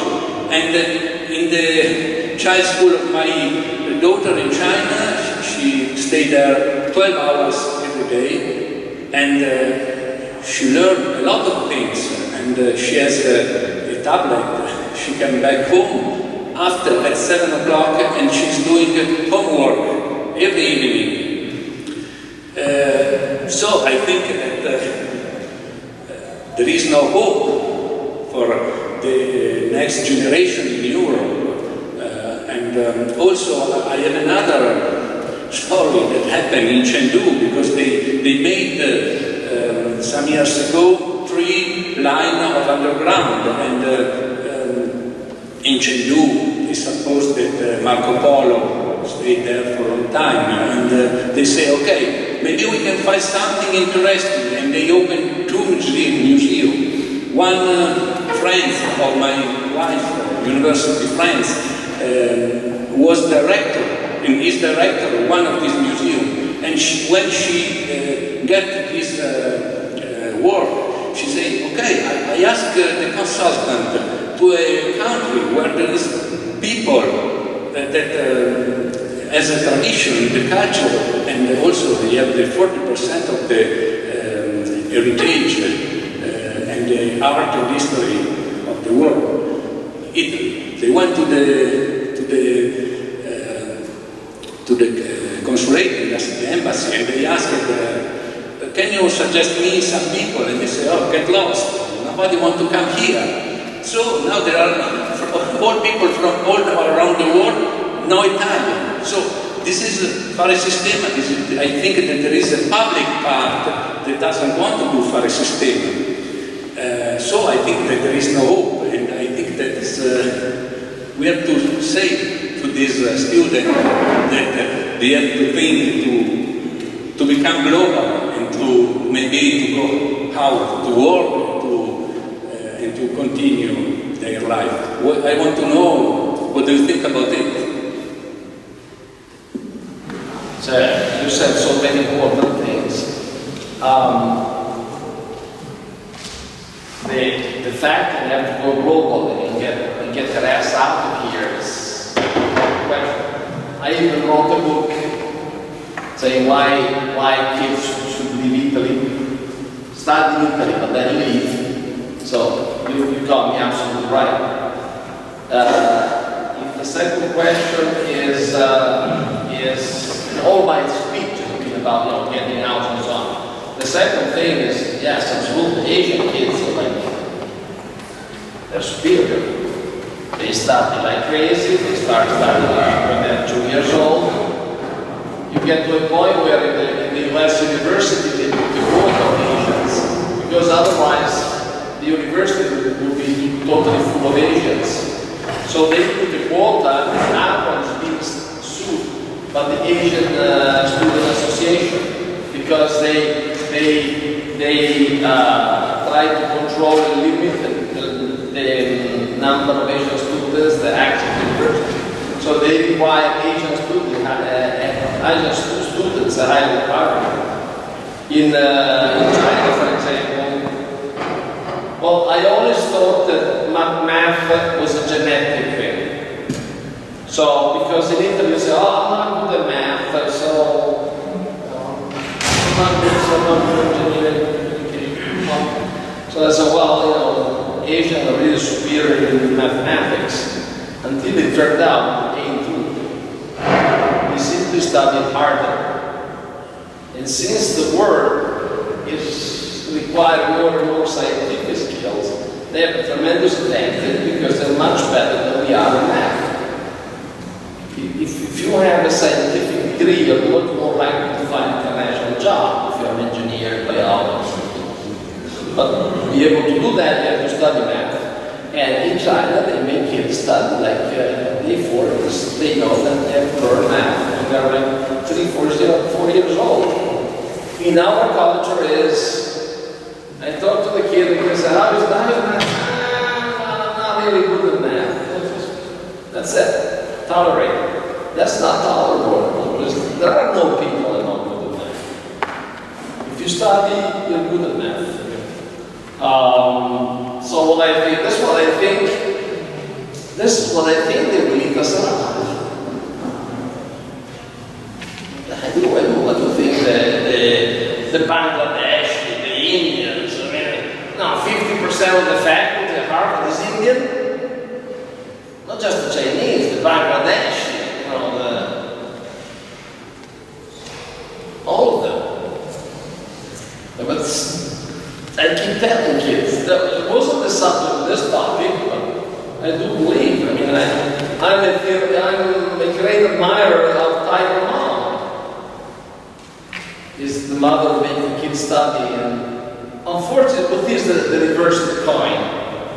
That you have a horrible youth.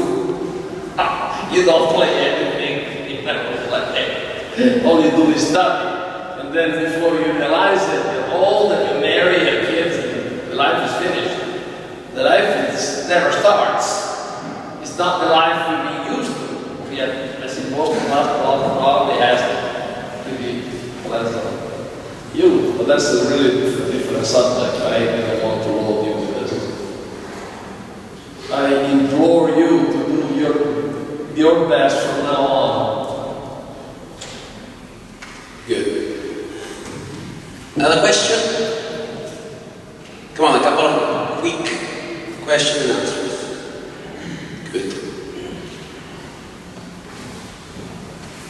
Okay, please introduce yourself and question. Your powerful question. Thank you. I'm Alberto. I'm the CEO of myagros.com. It's a startup. I'm not a colleague of these guys, but a simple question.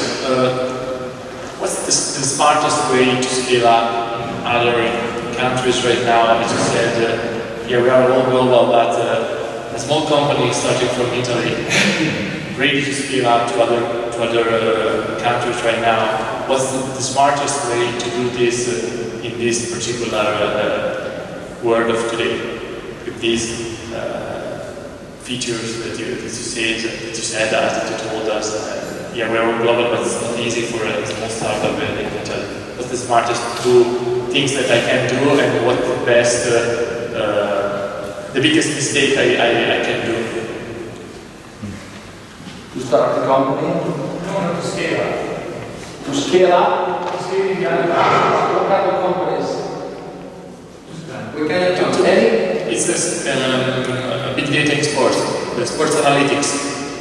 What? Sports analytics, stats in sports. Big data. Big data in sports.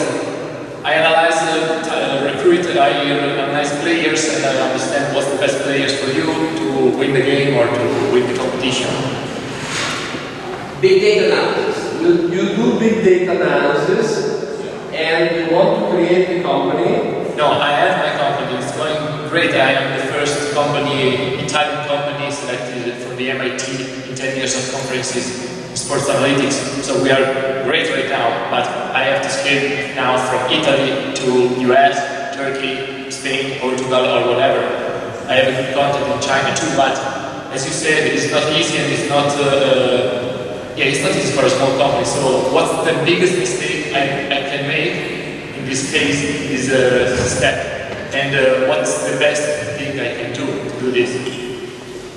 You want to grow, to scale up the company from there to the size, to a major size, even internationalize it. And the core business is big data analysis to sell to somebody who wants to use this big data, okay? Do you know your competitors? Oh, of course. I met all of them in the MIT. IBM, SAP, the biggest one are these, and the other competitors are small companies that do fan engagement for sports, banking, glass, and so on. I'm going to democratize sports analytics in the world. I give you the same stats of the NBA, but at an affordable cost and useful user experience. You need a big flagship line. You need, at your stage, you need to get one or two big international clients. You can't compete in big analytics because you can get it cheaply in Italy. You don't have a cost factor. You have a market factor. So you need to get out and see who the 100 best clients are. Camp outside their office until you get them. The secret is business to get a big client that gives you a big contract, allow you to get big. I don't know, this is difficult to say. Un poco italiano che offre qualcosa di buono. Un poco italiano che offre qualcosa di buono. No, but with a big data. Yeah. No, he has to go there. Possibly US client, they're fairly open. You go there and keep insisting until you land a big client. Magari una scarpa. Magari offre. No, if you offer that, they think it's bribery, so you don't get anywhere. No, you're just there, getting competitive rates, and you never give up. Every week, until you get the best client. Because in your business, you don't need to be anywhere. And also, Americans love balance. They would, they're nice to us. Just have someone give you a chance. You need a good reference. And then eventually you move up, you get the American client, then you create the American office, and then you start having, you be able to grow the capital, because as long as you're here, and this is the importance of the hub. Because if you are within MIT, then all the money is there, there is like seed investor, and then there is angel investor, then there is round 1, round 2, round 3, round 4, round 5, you get the best people, you get the best advisor. That's important to be the innovation hotspots, because you get the special lawyers that have IP contract, and they have done so many, they simply have to photocopy, they don't have to invent them. And you can pay them on success. You have all these facilities, you have incubators. There are incubators for business, there are incubators for the problem, there are big data incubators. You locate yourself into the incubator. But this is the importance of being in the setting that nurtures. But if you don't have much capital or much confidence to be able to afford that, then all you have to do is, the history of the great entrepreneur is like, they made the jump at some point, landing a big contract. They never expected it, but someone trusted them and allowed them to make the big jump. You're never going to find one anything. Okay, we are in the dramatic delay compared to our schedule, but we have time as for a very quick flash question and flash answer. Come on, the very last question. Come on. Guys, you have to be curious. Okay, very good. Quick question in I'm a student of Libya, and my question is, the incubator, or anyway, the answer that you gave to the guy about to be on the spot for a startup with all the service linked with all the other companies doing the same and whatever. It's not a kind of fare sistema. It's not a non-institutional kind of fare sistema. To be in a situation where you can have all the facilities to better develop your talent, your idea.